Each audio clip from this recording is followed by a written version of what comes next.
First മൊഡ്യൂളാണ് ഇന്ന് discuss ചെയ്യാനായിട്ട് പോകുന്നത്. അപ്പോൾ മൊഡ്യൂൾ 1. അപ്പോൾ അതിനകത്ത് ആദ്യം നമ്മൾ ഓഡിറ്റിംഗ് എന്താണെന്ന് നിർബന്ധമായിട്ട് പഠിച്ചു വയ്ക്കുക. കാരണം 2 മാർക്കിൻ്റെ ക്വസ്റ്റ്യൻ, ഫസ്റ്റ് ക്വസ്റ്റ്യൻ തന്നെ ഡിഫൈൻ ഓഡിറ്റിംഗ് എന്നായിരിക്കും കേട്ടോ. മിക്ക ക്വസ്റ്റ്യൻ പേപ്പറിൽ ആദ്യത്തെ ക്വസ്റ്റ്യൻ ഓഡിറ്റിംഗ് എന്താണെന്ന് നിർവചിക്കാനോ അല്ലെങ്കിൽ അതിന് മീനിങ് എഴുതാനോ ആയിരിക്കും. അപ്പോൾ എന്താണ് ഓഡിറ്റിംഗ് എന്ന് പറഞ്ഞാൽ, പിന്നെ അതുമല്ല ഈ ഓഡിറ്റിങ്ങിൻ്റെ ഡെഫിനിഷൻ നിങ്ങൾക്ക് എല്ലായിടത്തും എഴുതാൻ പറ്റും. ആദ്യം തന്നെ സ്റ്റാർട്ടിങ് ഒരു ഇൻട്രോ പോലെ നിങ്ങൾക്ക് എല്ലാത്തിലും എഴുതാൻ പറ്റും. എന്താണ് ഓഡിറ്റിംഗ് എന്ന് പറഞ്ഞാൽ, auditing is A critical examination of the records and books of account of business by an independent qualified person for ascertaining the authenticity and accuracy of entries appearing in the books of accounts. അതായത് നമ്മൾ തയ്യാറാക്കി വെച്ചിട്ടുള്ള books of accounts ഇല്ലേ, അതിൻ്റെ authenticity അല്ലെങ്കിൽ അതിൻ്റെ accuracy നമുക്ക് അറിയാൻ വേണ്ടി, കണ്ടെത്താൻ വേണ്ടി, അതിൽ കൃത്യത മനസ്സിലാക്കാൻ വേണ്ടിയിട്ട് ഒരു ഇൻഡിപെൻഡൻ്റ് ആയിട്ടുള്ള ക്വാളിഫൈഡ് പേഴ്സൺ എന്ത് ചെയ്യും, മൊത്തം ബുക്സ് ഓഫ് അക്കൗണ്ട്സിനെ ക്രിട്ടിക്കലായിട്ട് എക്സാമിൻ ചെയ്യുക. എന്താ ക്രിട്ടിക്കൽ എന്ന് പറഞ്ഞാൽ നല്ല രീതിയിൽ പരിശോധിക്കുക, മനസ്സിലായില്ലേ? അതിനെയാണ് ഓഡിറ്റിംഗ് എന്ന് പറയുക. അപ്പോൾ ഓഡിറ്റിംഗ് എന്ന് പറഞ്ഞാൽ നമ്മൾ തയ്യാറാക്കി വെച്ചിട്ടുള്ള ബുക്സ് ഓഫ് അക്കൗണ്ട് ഇല്ലേ, അപ്പോൾ അതിൻ്റെ കൃത്യത മനസ്സിലാക്കാൻ വേണ്ടിയിട്ട് ആ ക്വാളിഫൈഡ് ആയിട്ടുള്ള പേഴ്സൺ, അതായത് സി എക്കാരാണുള്ള സാധനം ഓഡിറ്റിംഗ് ചെയ്യുക, അയാൾ വന്നിട്ട് നമ്മുടെ ബുക്സ് ഓഫ് അക്കൗണ്ട്സുകളൊക്കെ വളരെ ഡീപ്പായിട്ട്, വളരെ ഡീറ്റെയിൽഡ് ആയിട്ട് പരിശോധിക്കുന്നതിനെയാണ്, ആ പ്രോസസ്സിനെയാണ് ഓഡിറ്റിംഗ് എന്ന് പറയുക. ക്ലിയർ ആണോ? ഇതിൻ്റെ ഫീച്ചേഴ്സ് എന്തൊക്കെയാണ്, ഓഡിറ്റിംഗിൽ അതിൻ്റെ സവിശേഷതകൾ എന്തൊക്കെയാണ്? ഒന്നാമത്, it is a systematic examination of books of accounts ആണ് അല്ലേ. നമ്മൾ തയ്യാറാക്കി വെച്ചിട്ടുള്ള ആ അക്കൗണ്ട്സ് ബുക്കുകളെ സിസ്റ്റമാറ്റിക് ആയിട്ട്, ശാസ്ത്രീയമായിട്ട് നമ്മൾ എന്ത് ചെയ്യുക, എക്സാമിൻ ചെയ്യുക അല്ലെ, പരിശോധിക്കുന്ന രീതിയാണ് ഓഡിറ്റിംഗ്. അപ്പോൾ നമുക്ക് ഒന്നാമത്തെ പോയിന്റ് പറയാം, ഒന്നാമത്തെ ഫീച്ചറായിട്ട് പറയാം, it is a systematic examination of books of accounts. 2, it is done by an independent and qualified person. ഇതാരാ ചെയ്യുക? ഓഡിറ്റിംഗ് എല്ലാവർക്കും ചെയ്യാൻ പറ്റുമോ? എല്ലാ പേഴ്സൺസിനും ഓഡിറ്റിംഗ് ചെയ്യാൻ പറ്റുമോ? ഇല്ല. അതൊരു ക്വാളിഫൈഡ് പേഴ്സൺ ഉണ്ട് അല്ലേ. അതായത് ഓഡിറ്റിംഗ് ചെയ്യാനായിട്ട് ക്വാളിഫൈഡ് ആയിട്ടുള്ള ആളുണ്ട്, ഒരു വ്യക്തിയുണ്ട്, ആ വ്യക്തിക്ക് മാത്രമേ അത് ചെയ്യാനായിട്ട് പറ്റുള്ളൂ.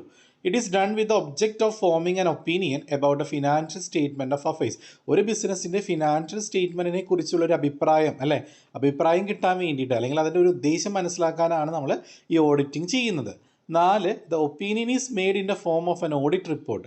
അപ്പോൾ ആ ഓഡിറ്റർ, ആ ഒരു പേഴ്സൺ ഉണ്ടല്ലോ, ആ ക്വാളിഫൈഡ് പേഴ്സൺ ഇതെല്ലാം ഡീപ്പായിട്ട്, ഡീറ്റെയിൽഡ് ആയിട്ട് പരിശോധിച്ചിട്ട് അതിന് റിപ്പോർട്ട് സബ്മിറ്റ് ചെയ്യും. അതിനെന്താ വിളിക്കുക? ഓഡിറ്റ് റിപ്പോർട്ട് എന്നാണ് പറയുക. മനസ്സിലായോ? അപ്പോൾ ഈ ഓഡിറ്ററെ അപ്പോയിൻ്റ് ചെയ്ത ആളുണ്ടല്ലോ, ഓഡിറ്ററെ അപ്പോയിൻ്റ് ചെയ്ത ആൾക്ക് മുമ്പാകെ അതിൻ്റെ ഒരു റിപ്പോർട്ട് നമ്മൾ എന്ത് ചെയ്യും, സബ്മിറ്റ് ചെയ്യും. മനസ്സിലായോ? ഇപ്പം ഞാൻ എൻ്റെ ബിസിനസ് ആണെങ്കിൽ ഞാൻ തയ്യാറാക്കി വെച്ചില്ല, ഞാനൊരു അക്കൗണ്ടൻറ്റിനെ കൊണ്ട് തയ്യാറാക്കി വെച്ചിട്ടുള്ള എല്ലാ ബുക്സ് ഓഫ് അക്കൗണ്ട്സും ഞാൻ എന്ത് ചെയ്യും, ഓഡിറ്റ് ചെയ്യിക്കില്ല. വർഷാവസാനം ആകുമ്പോൾ ഒരു സി എക്കാരെ കൊണ്ടോ അവരെ കൊണ്ട് നമ്മൾ കൊണ്ടുവന്നിട്ട് നമ്മൾ ഓഡിറ്റ് ചെയ്യിക്കും, മൊത്തം നമ്മളത് പരിശോധിപ്പിക്കും. എന്നിട്ട് അതിൻ്റെ റിപ്പോർട്ട് അയാൾ എന്ത് ചെയ്യും, ആ സി എക്കാരെന്ത് ചെയ്യും, എനിക്ക് മുമ്പാകെ സബ്മിറ്റ് ചെയ്യും. അതിന് ഓഡിറ്റ് റിപ്പോർട്ട് എന്നാണ് പറയുക. മനസ്സിലായോ? അപ്പോൾ ആ ഒപ്പീനിയൻ എന്താണ്, ഓഡിറ്റ് റിപ്പോർട്ടായിട്ട് അപ്പോയിൻ്റ് ചെയ്ത ആൾക്ക് മുമ്പാകെ ഓഡിറ്റർ എന്ത് ചെയ്യും, സബ്മിറ്റ് ചെയ്യും. ക്ലിയർ ആയോ? ആ പോയിന്റ് ക്ലിയർ ആയോ? Yes. It is not compulsory for all business ആണ്. എല്ലാ ബിസിനസ് സ്ഥാപനങ്ങൾക്കും ഓഡിറ്റിംഗ് നിർബന്ധമാണോ? ആണോ? അല്ല. അതിന് ചില ടേൺ ഓവർ അല്ലെങ്കിൽ ഇത്ര ഇൻകം ഇതൊക്കെ ഉണ്ട്, ഒരു കണ്ടീഷൻസ് ഒക്കെ ഉണ്ട്, അവർ മാത്രം നിർബന്ധമായിട്ട് ഓഡിറ്റ് ചെയ്താൽ മതി എന്നുള്ള റൂളൊക്കെ ഉണ്ട്. It is done with the help of documentary evidence അല്ലേ. ഒരു ഓഡിറ്റർ അത് കൃത്യമാണോ, ചെയ്തു വെച്ചിട്ടുള്ള അക്കൗണ്ടിങ് റെക്കോർഡുകളൊക്കെ കൃത്യമാണോ എന്ന് പരിശോധിക്കണമെങ്കിൽ നിർബന്ധമായിട്ടും അയാൾക്ക് എന്ത് വേണം, എവിഡൻസ് വേണം അല്ലേ. ഇപ്പോൾ സാലറി കൊടുത്തു എന്ന് പറയുന്നുണ്ട്, സാലറി കൊടുത്തു നമുക്ക് തെളിവില്ലെങ്കിൽ ഓഡിറ്ററെ സമ്മതിക്കില്ല. അപ്പോൾ ഓഡിറ്ററിന് നമ്മൾ തയ്യാറാക്കി വെച്ചിട്ടുള്ള അക്കൗണ്ടുകളെല്ലാം കറക്റ്റ് ആണോ എന്ന് പരിശോധിക്കാൻ അതിന് സപ്പോർട്ടിംഗ് ആയിട്ടുള്ള എവിഡൻസുകൾ നിർബന്ധമായിട്ട് വേണം. അടുത്ത, it is carried out at the end of the accounting. സാധാരണ ഓഡിറ്റിംഗ് ചെയ്യുക നമ്മൾ എപ്പോഴാണ് നമ്മൾ സാധാരണ ഓഡിറ്റിംഗ് ചെയ്യുക? എൻഡിങ്ങിൽ, വർഷാവസാനം. അപ്പോൾ it is carried out at the end of the accounting year. അപ്പോൾ ഞാനതിൻ്റെ ഫീച്ചേഴ്സ് പറഞ്ഞു, 1, 2, 3, 4, 5, 6, 7 ഫീച്ചേഴ്സ് പറഞ്ഞു. ഇതിലേതെങ്കിലും ഒരു 5 എണ്ണം നിർബന്ധമായിട്ട് പഠിച്ചു വെക്കണം കേട്ടോ. അപ്പോൾ എവിടെ എന്ത് ചോദിച്ചാലും നിങ്ങൾക്ക് ഇതൊക്കെ എല്ലാത്തിലും എഴുതാൻ പറ്റുന്ന പോയിന്റുകളാണ്. അപ്പോൾ ഓഡിറ്റിംഗ് എന്ന് പറയുന്നത് എന്താ? It is A detail critical examination of books of accounts. ഒന്നും കിട്ടുന്നില്ലെങ്കിൽ ആ ഷോർട്ടാക്കി ഇങ്ങനെ എഴുതി വയ്ക്കാൻ ശ്രദ്ധിക്കുക. കാരണം എല്ലായിടത്തും ഓഡിറ്റിംഗ് എന്താണെന്ന് നമ്മൾ എഴുതേണ്ടി വരും. അപ്പോൾ അതുകൊണ്ട് അത് ബ്രീഫായിട്ട് ഒന്ന് പഠിച്ചു വയ്ക്കുക, അതിൻ്റെ ഫീച്ചേഴ്സ് പഠിച്ചു വയ്ക്കുക. ഇനി ഒബ്ജക്റ്റീവ്സ് ഓഫ് ഓഡിറ്റ്, ഓഡിറ്റിൻ്റെ പ്രധാനപ്പെട്ട ലക്ഷ്യങ്ങൾ, എന്തിനു വേണ്ടിയിട്ടാണ് ഓഡിറ്റിംഗ് ചെയ്യണേ? അപ്പോൾ അതിന് മെയിനായിട്ട് പ്രൈമറി ഒബ്ജക്റ്റീവ് ഉണ്ട്, സെക്കൻഡറി ഒബ്ജക്റ്റീവ് ഉണ്ട്, അതുപോലെ തന്നെ സ്പെസിഫിക് ഒബ്ജക്റ്റീവാണ് അതിനകത്ത് പറയുന്നത്. നമുക്ക് ആദ്യം പ്രൈമറി ഒബ്ജക്റ്റീവിലേക്ക് പോകാം. ഓഡിറ്റിംഗ് ചെയ്യുന്നതിൻ്റെ പ്രധാനപ്പെട്ട പ്രാഥമികമായിട്ടുള്ള ഉദ്ദേശം എന്താ?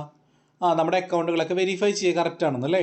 അപ്പോൾ verify whether all the books of accounts are required by law. അതായത് നമ്മൾ തയ്യാറാക്കി വെച്ചിട്ടുള്ള എല്ലാ അക്കൗണ്ടുകളും കൃത്യമായിട്ട് നിയമപ്രകാരമാണോ എന്ന് വെരിഫൈ ചെയ്യുക.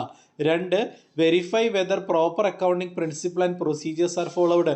നമ്മൾ തയ്യാറാക്കി വെച്ചുള്ള അക്കൗണ്ട് റെക്കോർഡുകളില്ലേ, അത് കൃത്യമായിട്ടുള്ള അക്കൗണ്ടിങ് പ്രിൻസിപ്പിളൊക്കെ അടിസ്ഥാനമാക്കിയാണോ ചെയ്തിട്ടുള്ളത് എന്ന് വെരിഫൈ ചെയ്യുക. 3, ചെക്ക് ദ അരിത്തമെറ്റിക്കൽ ആക്യുറസി, കൃത്യത മനസ്സിലാക്കാനായിട്ട്. നമ്മൾ തയ്യാറാക്കി വെച്ചുള്ള ബുക്സ് ഓഫ് അക്കൗണ്ടിൻ്റെ കൃത്യത മനസ്സിലാക്കാനായിട്ട് നമ്മളെ സഹായിക്കുന്നു. Verify the authenticity and validity, ഓരോ ഇടപാടുകൾക്കുള്ള ഒതൻറ്റിസിറ്റിയും വാലിഡിറ്റിയും അറിയാനായിട്ട് നമ്മളെ സഹായിക്കുന്നു. Confirm the existence and values of the asset and liabilities, അല്ലേ, ഇപ്പോൾ നിലവിലുള്ള ആസ്തികളുടെയും ബാധ്യതകളുടെയും വാല്യൂ, എക്സിസ്റ്റൻസ് അല്ലേ, നിലവിലുള്ള വാല്യൂ നമുക്ക് കൺഫേം ചെയ്യാനായിട്ട് നമ്മളെ സഹായിക്കുന്നു. Find out whether the financial statement is properly drone, കറക്റ്റായിട്ട് പ്രോപ്പറായിട്ട് നമ്മൾ ഫിനാൻഷ്യൽ സ്റ്റേറ്റ്മെൻറ്റുകളൊക്കെ തയ്യാറാക്കിയിട്ടുണ്ടോ എന്നറിയാനായിട്ട് സഹായിക്കുന്നു. ഇത്രയും പഠിച്ചാൽ മതി.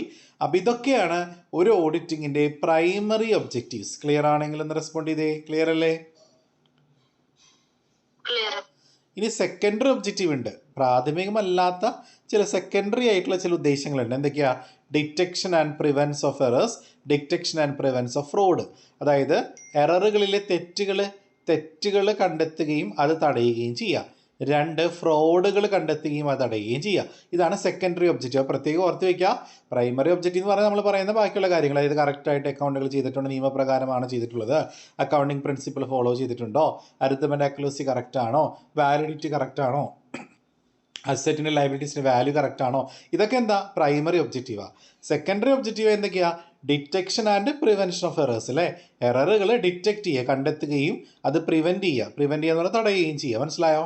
മെയിനായിട്ട് നമുക്ക് ഈ ഓഡിറ്റിങ്ങിൽ മെയിനായിട്ട് 2 തരത്തിലുള്ള എററുകളുണ്ട്. ക്ലറിക്കൽ എററുണ്ട്, എറർ ഓഫ് പ്രിൻസിപ്പിൾ ഉണ്ട്. ക്ലറിക്കൽ എറർ എന്ന് പറഞ്ഞാൽ നമ്മളിപ്പോൾ എന്തെങ്കിലും ചെയ്യുമ്പോൾ, എന്തെങ്കിലും ട്രാൻസാക്ഷൻസ് ഒക്കെ നമ്മൾ എഴുതുമ്പോൾ എന്തെങ്കിലും വിട്ടുപോവുകയോ അല്ലെങ്കിൽ തെറ്റായിട്ട് പോസ്റ്റ് ചെയ്യുകയോ ഒക്കെ ചെയ്യില്ലേ നമ്മൾ, അതാണ് ക്ലറിക്കൽ എറർ. അതായത് ആ ഒരു അക്കൗണ്ടൻറ്റ് ചെയ്തപ്പോൾ വന്ന മിസ്റ്റേക്ക്. ഇനി എറർ ഓഫ് പ്രിൻസിപ്പിൾ ഉണ്ട്, അക്കൗണ്ടിങ് പ്രിൻസിപ്പിൾ, അക്കൗണ്ടിങ് തത്വങ്ങൾ ഫോളോ ചെയ്യാതെ അക്കൗണ്ടിങ് ചെയ്താൽ അത് എറർ ഓഫ് പ്രിൻസിപ്പിളാണ്. മനസ്സിലായോ മക്കളെ? അപ്പോൾ detection prevention of error clear ആയോ? ഒന്നാമത്തെ പോയിന്റ് ഏതൊക്കെയാ? 2 ടൈപ്സ് ഓഫ് എറേഴ്സ് ഏതൊക്കെയാ? 2 ടൈപ്സ് ഓഫ് എറേഴ്സ് ഏതൊക്കെയാ?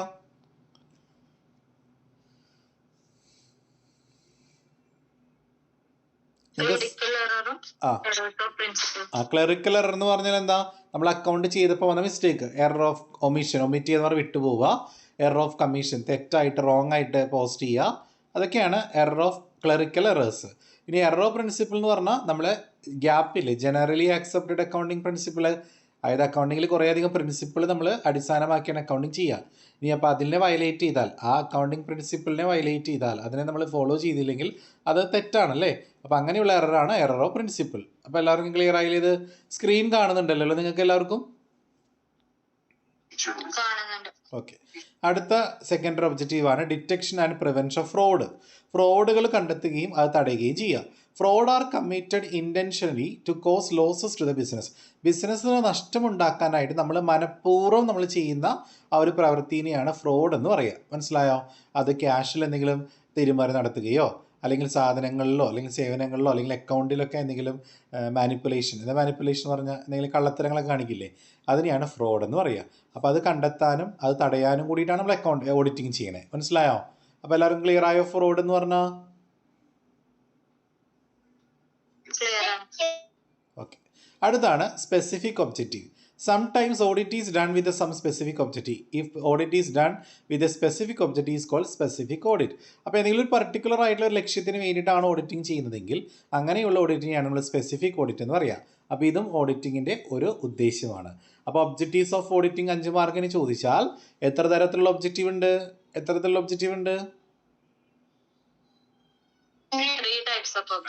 Primary objective, secondary and specific objective. അതിൽ സെക്കൻഡറി എഴുതുമ്പോൾ ഏതൊക്കെ പോയിന്റ് എഴുതണം?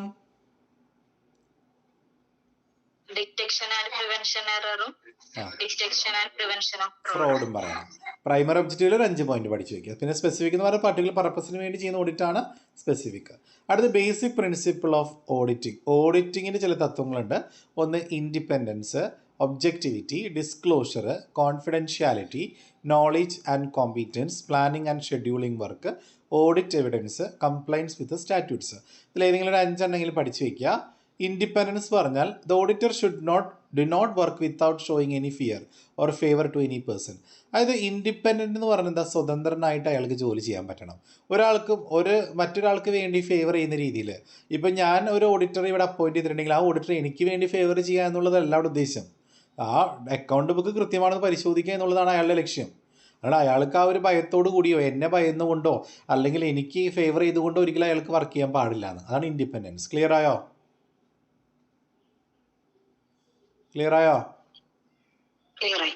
അപ്പോൾ ഒരാളെ ഭയന്നുകൊണ്ടോ അതുപോലെ തന്നെ ഒരാൾക്ക് ഫേവർ ചെയ്തുകൊണ്ടോ ഒരിക്കലും ഒരു ഓഡിറ്റർ എന്ത് ചെയ്യാൻ പാടില്ല, വർക്ക് ചെയ്യാൻ പാടില്ല. അതാണ് ഓഡിറ്റിങ്ങിൻ്റെ ഒന്നാമത്തെ പ്രിൻസിപ്പിൾ തത്വം, ഇൻഡിപെൻഡൻസ്. അടുത്ത objectivity. He must not be influenced by any person while making an opinion about the account. അക്കൗണ്ടുമായി ബന്ധപ്പെട്ട് അല്ലെങ്കിൽ ഞാൻ തയ്യാറാക്കി വെച്ചുള്ള അക്കൗണ്ടുമായി ബന്ധപ്പെട്ട് ഒരിക്കലും എന്നോട് ഒപ്പീനിയൻ ചോദിക്കേണ്ട കാര്യമില്ല. ഇയാൾക്ക് എന്താണ് അതിൽ കണ്ടെത്താൻ കഴിഞ്ഞത് അത് അയാൾക്ക് എന്ത് ചെയ്യുക, ഡിസ്ക്ലോസ് ചെയ്യാമെന്ന്. മനസ്സിലായോ? എന്നോട് ഒപ്പീനിയൻ ചോദിക്കുന്നത് ഇതിൽ തെറ്റുണ്ടല്ലോ, അത് ശരിയാക്കണോ, അങ്ങനെയൊന്നും എന്നോട് ചോദിക്കാൻ പാടില്ല എന്ന്. മനസ്സിലായില്ലേ? He must not be influenced by any person while making an opinion about account. കണ്ടോ, അക്കൗണ്ടുമായി ബന്ധപ്പെട്ടുള്ള ഒരു അഭിപ്രായം എൻ്റെ അടുത്ത് ചോദിക്കേണ്ട കാര്യമില്ല, എന്നെ ഇൻഫ്ലുവൻസ് ചെയ്യേണ്ട കാര്യമില്ല. അതാണ് ഒബ്ജക്റ്റിവിറ്റി. ക്ലിയർ അല്ലേ? 3 ഡിസ്ക്ലോഷർ. ഡിസ്ക്ലോസ് ചെയ്യുക എന്ന് പറഞ്ഞാൽ എന്താ, കാണിക്കുക. The auditor must disclose fully his findings. Auditor കണ്ടെത്തിയ എല്ലാ കാര്യങ്ങളും എന്ത് ചെയ്യണം, അയാൾ തുറന്ന് കാണിക്കണം. മനസ്സിലായോ? ഒന്നും മറച്ചു വയ്ക്കാൻ പാടില്ല. There should not be any concealment. ഒരിക്കലും ഒന്നും മറച്ചു വയ്ക്കാൻ പാടില്ല. ക്ലിയർ ആയോ? മൂന്നാമത്തെ point, confidentiality. The information gathered through the audit should be kept confidential. Audit ചെയ്യാനായിട്ട് നമ്മൾ കൊടുത്തിട്ടുള്ള വിവരങ്ങളെല്ലാം രഹസ്യമായിരിക്കണം, മറ്റുള്ളവർക്ക് മുമ്പാകെ കാണിക്കരുത്, പുറത്തേക്ക് പോകാൻ പാടില്ല. അതാണ് confidentiality. 5 knowledge and competence. Auditor should have adequate knowledge, skill and training in the field of auditing. അതായത് ഓഡിറ്റിംഗ് ചെയ്യാൻ വരുന്ന ആൾ ഒരു CA കാരായിരിക്കുമല്ലോ. അപ്പോൾ അയാൾ വെറുതെ CA ആവാൻ പാടില്ല. അയാൾക്ക് നോളജ് ഉണ്ടായിരിക്കണം, സ്കില്ലുണ്ടായിരിക്കണം, ട്രെയിനിങ് ഉണ്ടായിരിക്കണം. ആ ഫീൽഡിൽ ഇതെല്ലാം ഉള്ള ഒരു ഓഡിറ്റർ ആയിരിക്കണം. അതാണ് 5ാമത്തെ പോയിന്റ്. അപ്പോൾ 5 പോയിന്റ് എല്ലാവർക്കും ക്ലിയർ ആയോ?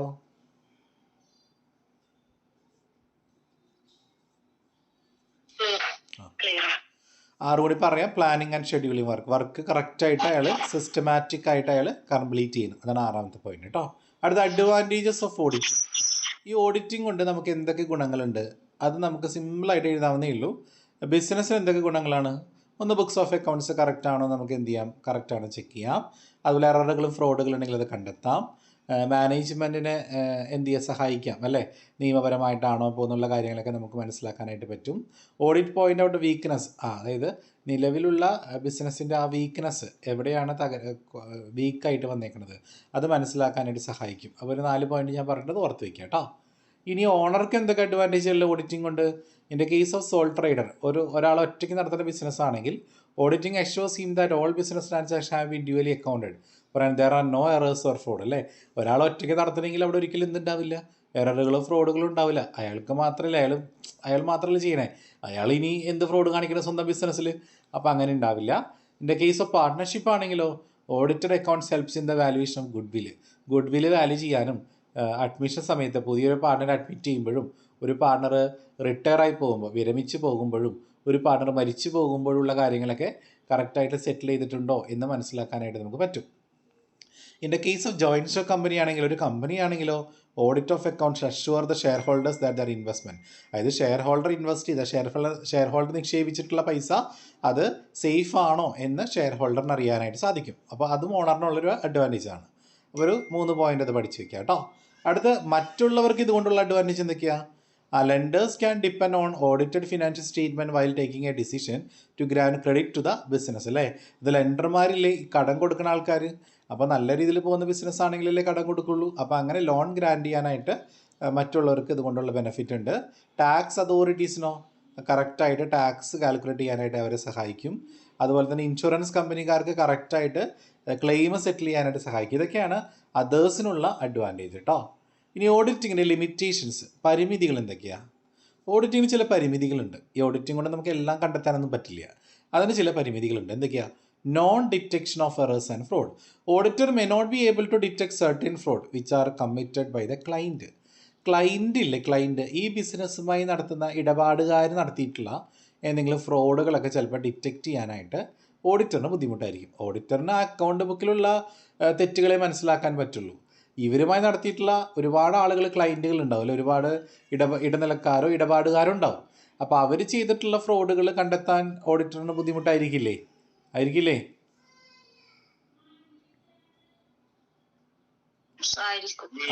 അപ്പോൾ അതൊരു ലിമിറ്റേഷനാണ്. അടുത്ത dependence on explanation by others. Auditor has to depend on the explanation and information given by the responsible officers of the company. കമ്പനിയിലെ റെസ്പോൺസിബിൾ ഓഫീസറിന് മുൻപാകെ ചിലപ്പോൾ നമുക്ക് എക്സ്പ്ലനേഷൻ കൊടുക്കാനായിട്ടൊരു ബുദ്ധിമുട്ടുണ്ടാവും. മനസ്സിലായി? അത് അവരെ ഡിപ്പെൻഡ് ചെയ്തുകൊണ്ട് മാത്രമേ നമുക്ക് പറ്റുള്ളൂ എന്ന്. കുറച്ച് ഡീപ്പായിട്ടുള്ള എക്സ്പ്ലനേഷൻ നമുക്ക് കൊടുക്കാൻ പറ്റില്ല. അതുപോലെ കോൺഫ്ലിക്റ്റ് വിത്ത് അതേഴ്സ്. കോൺഫ്ലിക്ട്സ് പറഞ്ഞാൽ എന്താ അർത്ഥം? തർക്കങ്ങൾ അല്ലേ? മറ്റുള്ളവരുമായിട്ട് ചിലപ്പോൾ തർക്കങ്ങൾ ഉണ്ടാവാൻ ചാൻസ് ഉണ്ട്. Auditor may have differences of opinion with accountant. അക്കൗണ്ടൻറ്റും ഓഡിറ്റർ, ഇപ്പോൾ അക്കൗണ്ടൻറ്റ് കറക്റ്റായിട്ട് ചെയ്ത് വെച്ചിട്ടുണ്ടാവും, പക്ഷേ ഓഡിറ്റർ പറയുന്നത് ഇതൊക്കെ കുറേ മിസ്റ്റേക്ക് ഉണ്ടെന്ന് പറഞ്ഞാൽ അക്കൗണ്ടൻറ്റ് ഇഷ്ടപ്പെടുമോ? ഇല്ല. മാനേജ്മെൻറ്റ് ഇഷ്ടപ്പെടുമോ? ഇല്ല. അപ്പോൾ അവരൊക്കെ തമ്മിൽ കുറച്ച് തർക്കങ്ങളൊക്കെ ഈ സമയത്ത് ഉണ്ടാവാൻ ചാൻസ് ഉണ്ട്. അതൊരു ലിമിറ്റേഷനാണ്. No assurance. Auditor cannot give any assurance about future profitability.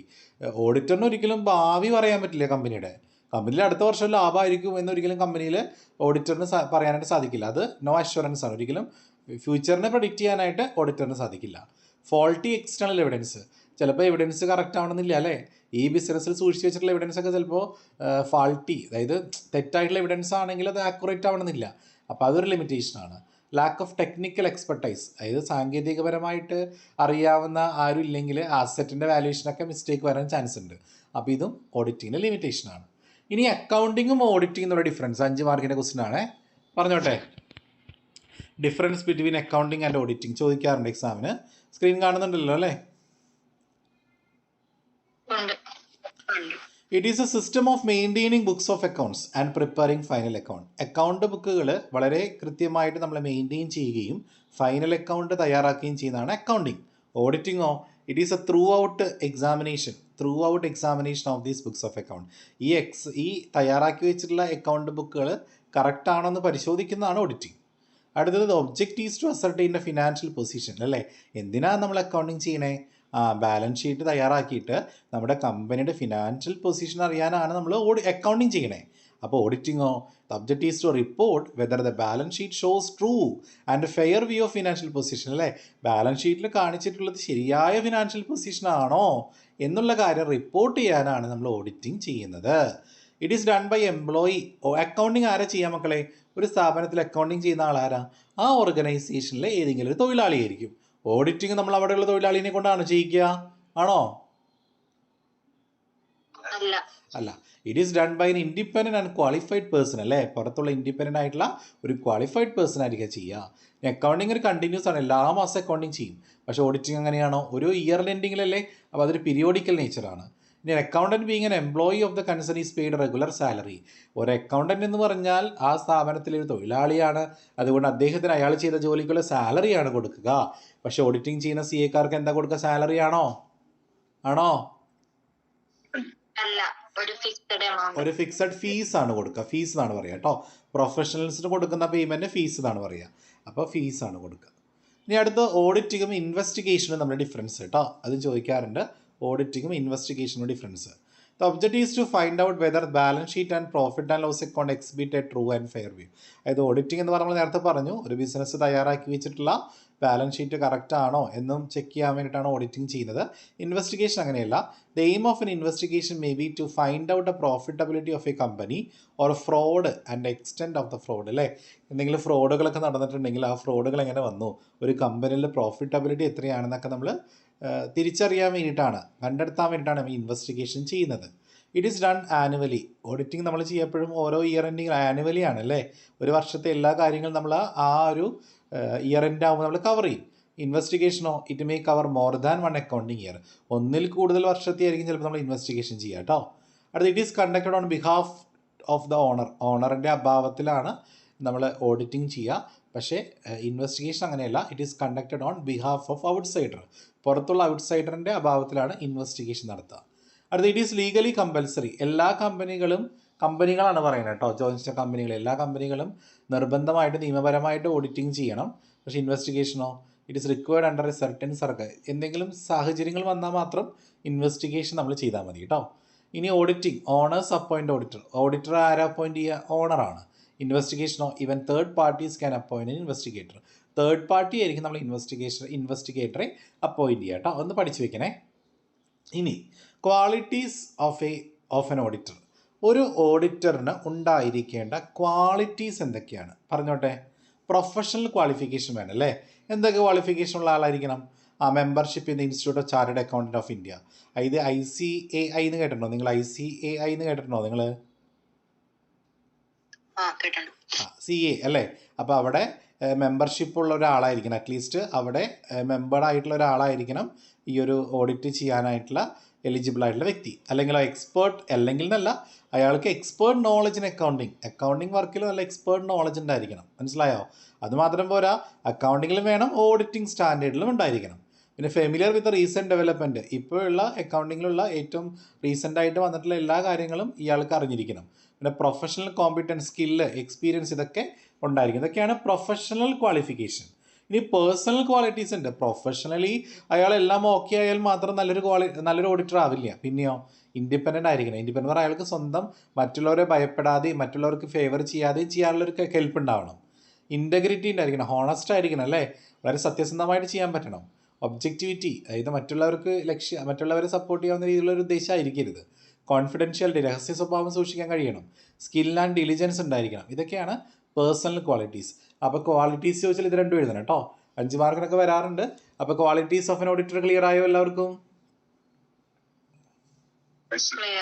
അടുത്ത ലാസ്റ്റ് ടോപ്പിക്കാണ് എസ്എ വരെ ചോദിക്കാൻ ചാൻസ് ഉള്ള types of audit. Types of audit എന്നോ അല്ലെങ്കിൽ ക്ലാസിഫിക്കേഷൻ ഓഫ് ഓഡിറ്റ് എന്ന് ചോദിക്കാം കേട്ടോ. ക്ലാസിഫിക്കേഷൻ ഓഡിറ്റ് എന്നോ ടൈപ്സ് ഓഫ് ഓഡിറ്റ് എന്ന് ചോദിക്കാം കേട്ടോ. ലാസ്റ്റ് ഇങ്ങനെ ഓരോന്നായിട്ടാണ് കിടക്കുന്നത്. ചിലപ്പോൾ ഒറ്റയടിക്കുന്ന വേഗം പറയാം. Statutory audit. എന്താ statutory audit? It is audit conducted as per the provision of law. നിയമപരമായിട്ട് ലോ പ്രകാരം കണ്ടക്ട് ചെയ്യുന്നൊരു ഓഡിറ്റാണ് സ്റ്റാറ്റ്യൂട്ടറി. ഇത് കമ്പൽസറി ആണ്. ഇത്രയും പഠിച്ചാലും മതി. നോൺ സ്റ്റാറ്റ്യൂട്ടറി എന്ന് പറഞ്ഞാൽ എന്തായിരിക്കും? അത് കമ്പൽസറി അല്ല, ഓപ്ഷനല്ല, വേണമെങ്കിൽ നമ്മൾ ചെയ്താൽ മതി. ചില സോൾ ട്രേഡർ, ഒറ്റയ്ക്ക് നടത്തുന്ന ബിസിനസ്സുകാരോ അല്ലെങ്കിൽ ചില പാർട്ട്ണർഷിപ്പ് ഫേമുകാരോ നടത്തുന്ന ഒരു ഓഡിറ്റ് റിപ്പോർട്ടാണ് ഏത് നോൺ സ്റ്റാറ്റ്യൂട്ടറി ഓഡിറ്റ്. ഇനി ഇൻറ്റേർണൽ ഓഡിറ്റും ഉണ്ട്, എക്സ്റ്റേണൽ ഓഡിറ്റ് ഉണ്ട്. അത് ഇമ്പോർട്ടൻ്റ് ആണ്. ചിലപ്പോൾ 2 മാർക്കിന് ചോദിക്കുക, വാട്ട് ഈസ് ഇൻറ്റേർണൽ ഓഡിറ്റ് എന്നൊക്കെ ചോദിക്കാറുണ്ട്. എന്താ ഇൻറ്റേർണൽ ഓഡിറ്റ് എന്ന് പറഞ്ഞാൽ? ഒരു ഓർഗനൈസേഷനിലെ ഏതെങ്കിലും ഒരു തൊഴിലാളിനെ കൊണ്ട് നമ്മൾ ചെയ്യിക്കുന്ന ഒരു ഓഡിറ്റാണ് ഇൻറ്റേർണൽ ഓഡിറ്റ്. മനസ്സിലായോ? പക്ഷെ നമ്മൾ സാധാരണ പുറത്തുള്ളൊരു ഇൻഡിപെൻഡൻറ്റ് പേഴ്സണെ വെച്ച് ഓഡിറ്റ് ചെയ്യുകയാണെങ്കിലോ അത് എക്സ്റ്റേണൽ ഓഡിറ്റാണ്. അപ്പോൾ ഇൻറ്റേർണൽ എക്സ്റ്റേണലും ക്ലിയർ ആയോ? ഇൻറ്റേർണൽ നമ്മൾ ആരെ വെച്ച് ചെയ്യുക ഓഡിറ്റ്?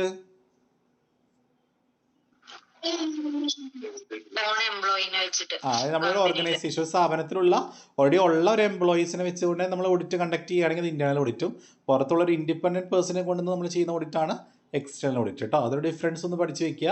ഇൻറ്റേർണൽ ഓഡിറ്റ് എന്ന് പറഞ്ഞാൽ എന്താ? ഒരു എംപ്ലോയി ആയിരിക്കും. എക്സ്റ്റേണൽ ആണെങ്കിലോ ഔട്ട്സൈഡ് ദ ഓർഗനൈസേഷനുള്ള ഒരു പേഴ്സൺ ആയിരിക്കും. ഇതിന് ഒബ്ജക്റ്റ് എന്ന് പറഞ്ഞാൽ എന്താ? പോളിസികളും പ്രൊസീജിയറൊക്കെ കറക്റ്റാണോ നോക്കുക. എക്സ്റ്റേണൽ എന്ന് പറഞ്ഞാൽ റിലയബിലിറ്റി, വിശ്വാസ്യത പരിശോധിക്കാൻ വേണ്ടിയിട്ടാണ്.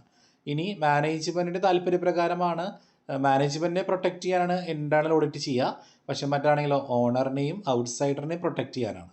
ഇനി ഇതിൻ്റെ ഡ്യൂട്ടീസ് ഡിറ്റർമിൻ ചെയ്യുന്ന ആരാ? മാനേജ്മെൻ്റ് ആണ്. ഇവിടുത്തെ ഡ്യൂട്ടീസ് ഡിറ്റർമിൻ ചെയ്യുന്നത് ആരാണ്? കമ്പനീസ് ആക്ട് നിയമപ്രകാരമാണ് എക്സ്റ്റേണൽ ഓഡിറ്റ് നമ്മൾ വെക്കുക. ഇനി ഇൻറ്റേർണൽ ഓഡിറ്റ് കണ്ടിന്യൂസ് വർക്ക്, ചിലപ്പോൾ എല്ലാ മാസവും നമ്മൾ ഓഡിറ്റ് ചെയ്യും. അതായത് നമ്മൾ ഒരു സ്ഥാപനത്തിലെ എംപ്ലോയി തന്നെയല്ലേ ചെയ്യണേ. അപ്പോൾ അത് ഇൻറ്റേർണൽ ഓഡിറ്റാണ്. അപ്പോൾ കണ്ടിന്യൂസ് വർക്കാണ്. എക്സ്റ്റേണൽ അങ്ങനെയല്ല, പീരിയോഡിക് വർക്കാണ്. ഒരു വർഷാവസാനം ചെയ്യുള്ളൂ കേട്ടോ. അത്രയും പഠിച്ചു വയ്ക്കുക. ഇനി കൺകറൻറ്റ് ഓഡിറ്റ് എന്ന് പറയുന്ന ഒരു സംഭവമുണ്ട്, ഒരു continuous audit. It is A continuous audit carried out through out the year. അതായത് ഒരു വർഷത്തിൽ നമ്മൾ തുടർച്ചയായിട്ട് ഇങ്ങനെ ഓഡിറ്റ് ചെയ്തുകൊണ്ടേയിരിക്കും. അതാണ് കണ്ടിന്യൂസ് ഓഡിറ്റ്.